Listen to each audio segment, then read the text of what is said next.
On a hot summer day, a fox named Felix was wandering through the forest, searching for something to eat.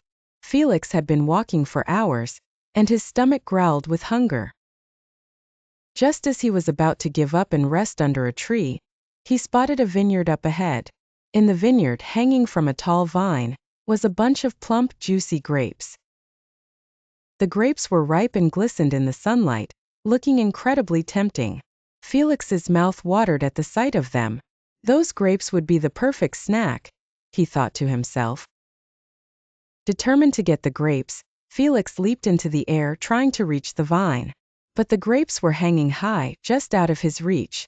Felix tried again, jumping higher this time, but he still couldn't reach them. Maybe if I take a few steps back and get a running start, I'll be able to grab them, Felix said to himself.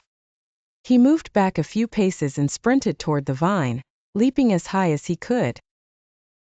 But even with all his effort, the grapes remained just beyond his grasp. Felix tried several more times, each time using all his strength and jumping as high as he could. But no matter how hard he tried, the grapes were always just out of reach. Exhausted and frustrated, Felix finally gave up. He sat down on the ground, panting and looking up at the grapes. After a moment, he turned his nose up and said, "Those grapes are probably sour anyway. I wouldn't want them even if I could reach them." With that, Felix walked away, pretending that he didn't care about the grapes.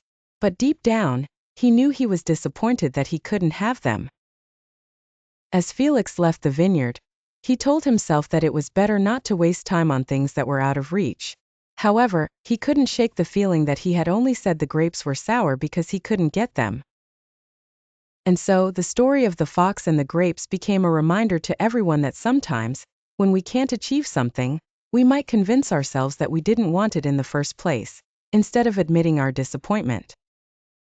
The story of the fox and the grapes teaches us about the concept of sour grapes, how people sometimes downplay or dismiss things they want but cannot have, instead of accepting that they are simply out of reach. It's a reminder to be honest with ourselves about our desires and our limitations.